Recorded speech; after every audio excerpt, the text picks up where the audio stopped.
Kamis, 29 Mei 2025. Pasar punya dua agenda penting yang bakal jadi sorotan para pelaku pasar, analis, dan siapapun yang peduli soal arah ekonomi Amerika, yaitu data GDP kuartal ke kuartal, QE, dan unemployment claims mingguan. GDP QE ini dia data yang menunjukkan seberapa besar ekonomi AS tumbuh di kuartal pertama tahun ini. Buat banyak orang, ini ibarat rapor ekonomi Amerika. Kalau angka pertumbuhan lebih tinggi dari perkiraan, bisa jadi sinyal bahwa ekonomi masih kuat, dan The Fed bakal tetap galak soal suku bunga. Tapi kalau datanya melambat, bisa jadi pemicu harapan pemangkasan suku bunga datang lebih cepat. Unemployment claims setiap Kamis, data ini keluar, dan jadi acuan cepat untuk mengukur kesehatan pasar kerja. Kalau jumlah klaim naik tajam, itu bisa jadi sinyal pasar tenaga kerja mulai melemah. Tapi kalau tetap rendah, artinya orang-orang masih punya pekerjaan, dan ekonomi masih on track. Kenapa penting? Karena dua data ini bakal membentuk ekspektasi pasar terhadap arah kebijakan The Fed. Dan seperti biasa, apapun yang memengaruhi suku bunga akan langsung berdampak ke pasar saham, obligasi, dan mata uang. Kamis, 29 Mei 2025.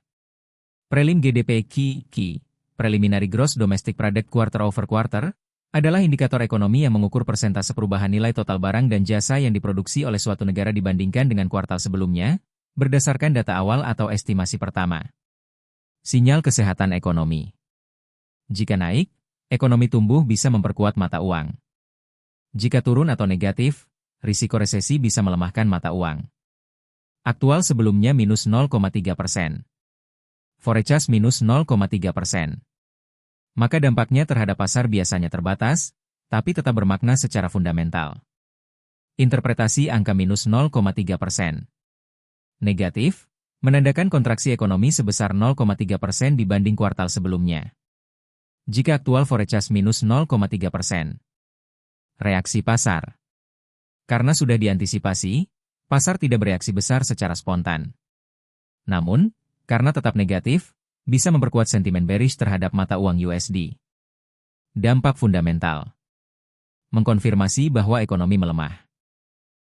Bisa meningkatkan ekspektasi pemangkasan suku bunga atau kebijakan longgar dari bank sentral. Unemployment claims, atau initial jobless claims, adalah data ekonomi mingguan yang mengukur jumlah orang yang pertama kali mengajukan tunjangan pengangguran kepada pemerintah. Ini adalah indikator awal kondisi pasar tenaga kerja. Interpretasi. Angka naik lebih banyak orang kehilangan pekerjaan sinyal pelemahan ekonomi. Angka turun lebih sedikit orang kehilangan pekerjaan sinyal penguatan pasar kerja. Dampak terhadap pasar. Lebih tinggi dari forecast melemahkan USD. Lebih rendah dari forecast menguatkan USD. Interpretasi. Aktual 229K sedikit lebih tinggi dari previous 227K, artinya lebih banyak orang yang baru mengajukan tunjangan pengangguran dibanding minggu sebelumnya. Namun, selisihnya kecil, hanya 2.000, ini dianggap perubahan yang minor statistik wajar dalam data mingguan. Kesimpulan. Netral secara umum. Tidak cukup besar untuk mengguncang pasar kecuali ada tren berulang selama beberapa minggu berturut-turut. Efek pasar, kemungkinan kecil USD dan indeks saham tidak banyak bergerak hanya karena data ini. Ini hanyalah spekulasi, tanggapi dengan akal sehat, dan selalu berpikir panjang ke depan, serta tunggu pasar terbentuk. Charlie Munger pernah berkata, "The big money is not in the buying or selling, but in the waiting."